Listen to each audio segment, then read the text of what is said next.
Cette visite, je suis le professeur Rafiou Diallo, je suis chirurgien maxillofacial, chef de service à l'hôpital national d'Anka, chef de chaire de chirurgie maxillofaciale et d'ophtalmologie à la faculté des sciences et techniques de la santé, coordinateur national du programme de la santé bucco-dentaire au ministère de la Santé, président fondateur de l'association guinéenne pour la promotion de la chirurgie orale maxillofaciale. Plan académique universitaire. J'ai commencé mes études médicales à la faculté de médecine de Conakry et après 3 années de formation, comme en ce temps c'était ça, et puis les meilleurs étaient pris pour être envoyés à l'extérieur. J'avais fait partie de ces meilleurs-là, je suis parti, on m'a envoyé en Union soviétique et j'étais dans la ville qu'on appelait Stalingrad et actuellement Volgograd. C'est là-bas que j'ai fait mes études. Quand j'ai terminé, comme j'étais, heureusement, j'ai eu le diplôme rouge, l'académie m'a demandé de rester pour faire ma spécialisation. C'est dans ce pays que j'ai bénéficié de ma spécialisation en chirurgie orale et maxillofaciale. Quand j'ai terminé, ils ont voulu que je reste, mais j'ai demandé à rentrer et pour pouvoir servir mon pays. Et je suis venu et j'ai eu la chance d'être engagé à la fonction publique. Et parallèlement, comme j'enseignais à la faculté de médecine dans le temps, ils m'ont aussi engagé comme assistant. Et c'est comme ça que j'ai fait le parcours hospitalo-universitaire. Je me suis lancé dans la recherche. J'ai gradé les échelons d'assistant, de maître assistant. J'ai été agrégé en 2012. Et depuis lors, j'ai aussi gradé le dernier échelon par rapport à la titularisation. J'ai été titularisé comme professeur titulaire des universités.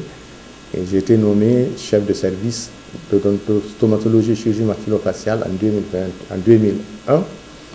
Et depuis lors, je me suis battu pour pouvoir créer un service digne de ce nom parce que le service n'existait pas au départ. J'avais demandé à la direction de l'hôpital de me donner l'espace qui a été libéré par la pédiatrie au 5e étage parce qu'ils ont déménagé, eux, le bâtiment R+3. Ils m'ont donné cet espace que j'ai rénové avec mes propres moyens. Et voilà, et Dieu merci, on a créé un service et créé une équipe d'abord et un service. Dans cette équipe, nous n'étions que 3, Dr Mamakava, paix à son âme, et M. Kobeleketa qui était l'infirmier de cette unité. Et on s'est battu pour que ça soit reconnu comme service. Et depuis alors, c'est devenu un service, le service de stomatologie et chirurgie maxillofaciale. Actuellement, on a suffisamment de personnel qui a été engagé depuis lors parce que le service est le seul service dans le pays. Et heureusement, ça devient non seulement un service pour la prise en charge des patients souffrant de ces pathologies, mais aussi un service qui est en rapport avec l'université naturellement. Nous recevons beaucoup d'étudiants pour leur formation académique afin que cette spécialité puisse perdurer. Dans le domaine de la formation académique, j'ai oublié de signaler le temps que j'ai fait en France, parce que en France, pour naturellement grader les échelons au niveau universitaire, il faut faire, le parcours est long. J'étais parti en France pour bénéficier d'une autre formation, notamment dans les sous-spécialités de la chirurgie maxillofaciale, notamment la microchirurgie, la chirurgie orthodontique et la chirurgie des fentes. J'ai fait ça en France. Et voilà, je suis encore retourné en Guinée pour continuer le combat. Et en dehors de ça, je suis actuellement au niveau sous-régional dans le domaine du Collège ouest-africain des chirurgiens. Je suis le représentant des pays francophones au sein du conseil de faculté dans le domaine de la chirurgie orale maxillofaciale. Je suis aussi membre du conseil du collège, représentant la Guinée au sein du collège. Voici le parcours au niveau sous-régional. Je suis en collaboration avec beaucoup d'ONG, notamment le Mercy Ship. Je travaille avec eux depuis 2018.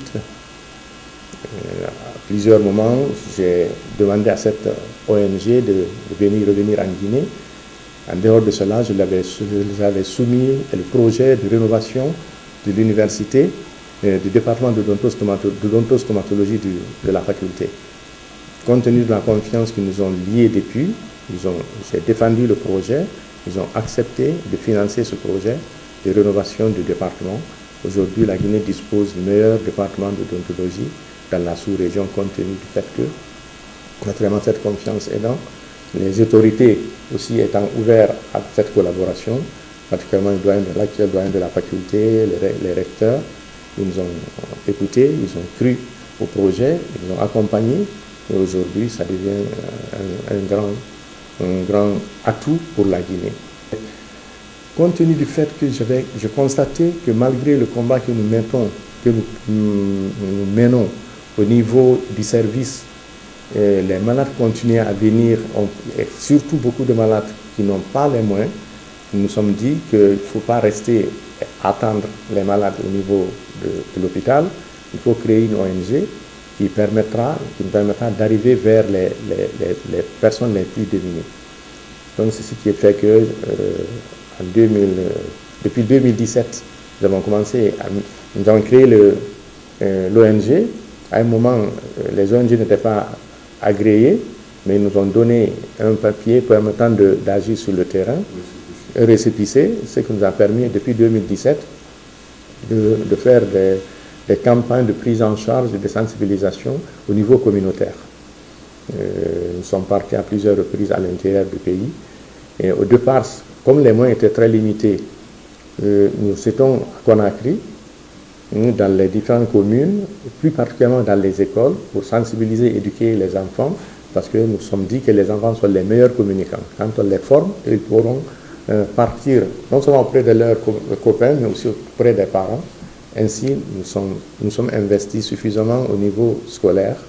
Mais après, nous sommes partis au niveau communautaire dans plusieurs régions pour pouvoir faire le dépistage, faire la sensibilisation et aussi prendre en charge certains cas, notamment les cas d'odontologie, faire des extractions gratuites. Parce qu'on s'est dit, si on forme, on éduque, on fait les extractions à temps, les tumeurs que nous avons l'habitude de voir au sein du service ne vont pas arriver. Je connais l'expérience du Japon, de la France, parce que j'ai fait des collaborations, fait des publications. Ces gens ont arrivé à lutter contre les volumineuses tumeurs, les cancers de la cavité buccale par le biais de la sensibilisation et du dépistage précoce. Donc c'est ce qu'on a voulu installer en Guinée. Et heureusement, pour le moment, en tout cas, ça fonctionne. Malgré les moyens qui sont limités, nous continuons à mener le combat pour pouvoir sensibiliser le maximum de personnes. En dehors de ce combat au niveau local, nous sommes en rapport avec d'autres ONG, particulièrement Smile Train, qui est une ONG américaine qui nous aide à opérer gratuitement les enfants nés avec les malformations congénitales. Les becs, on appelle couramment le bec de lièvre. Ils nous prennent en charge l'anesthésie et le bilan, et nous, notre ONG opère gratuitement. Voici ce combat. Voilà. Il y a aussi une autre ONG que nous avons contactée en France, les enfants de l'Aïr. Cette ONG, nous avons rédigé un projet avec eux pour qu'on travaille au niveau des écoles sur le plan national. Comme ville pilote, nous avons pris d'abord Conakry pour 2026 et nous allons essayer de couvrir les communes de Conakry. Quand on va tirer des leçons, les points faibles et les points forts du combat que nous avons mené par rapport à la sensibilisation, dépistage et extraction et soins dentaires. Et quand on terminera en 2026, nous verrons comment élargir l'éventail dans les 4 régions naturelles de notre pays, parce que nous constatons que beaucoup de patients viennent de l'intérieur du pays, de Zérékoré, de Sigiri, de Kankan, en tout cas toutes les grandes régions, sans parler des villages. Ça fait très mal de voir que les gens sont au XXIe siècle. Ils croient beaucoup plus à la tradithérapie, parce que voilà, s'ils n'ont pas une solution, ils sont obligés de se trouver une solution. C'est pourquoi les gens partent. Je pense qu'avec le combat que nous menons avec les jeunes que nous avons, ils sont très engagés, nous allons pouvoir changer la donne afin que la Guinée aussi puisse dépister à temps, traiter à temps ces tumeurs et ces malformations afin de réduire la mortalité et la morbidité liées à ces pathologies. C'est une autre ONG avec laquelle nous collaborons depuis 2019.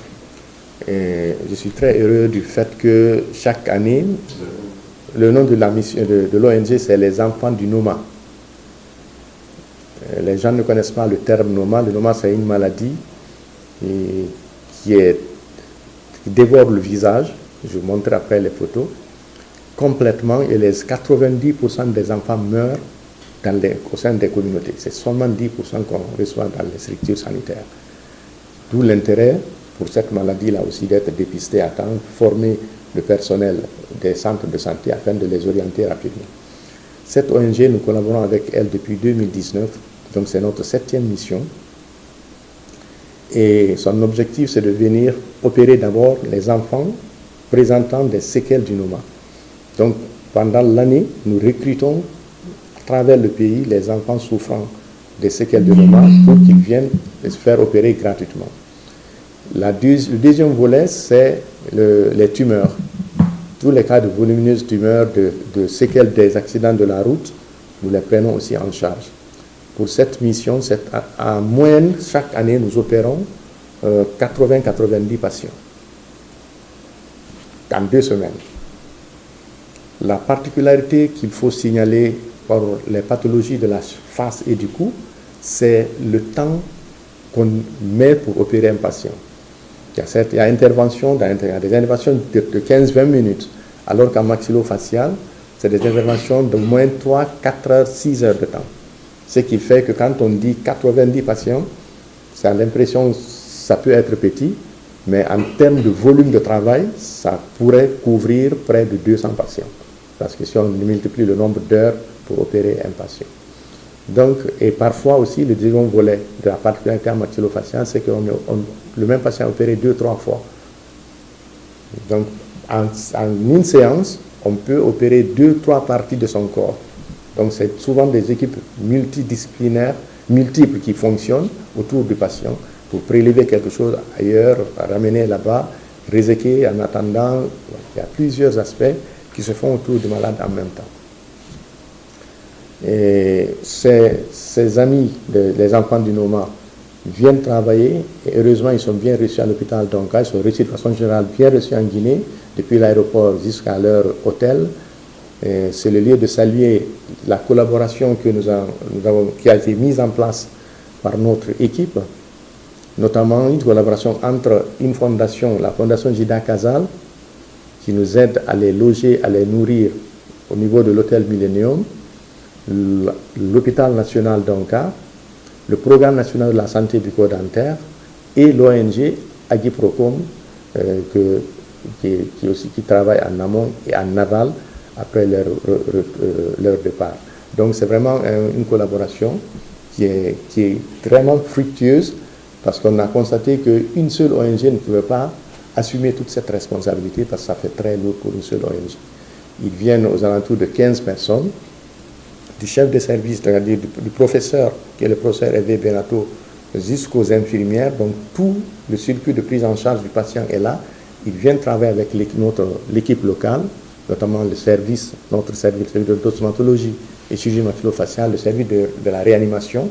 Ça fait un mécanisme de transfert de compétences. L'impression d'être honoré et d'être heureux par cette reconnaissance. Naturellement, quand on travaille en amont pendant plusieurs années, on ne s'attend pas, on le fait parce qu'on veut aider son pays et c'est une obligation, c'est un devoir. Mais si, au-delà de ce travail qui est fait à la base des grandes personnalités et des grandes associations reconnaissent ce travail, c'est que moi personnellement, les mots me manquent pour exprimer ce que je ressens.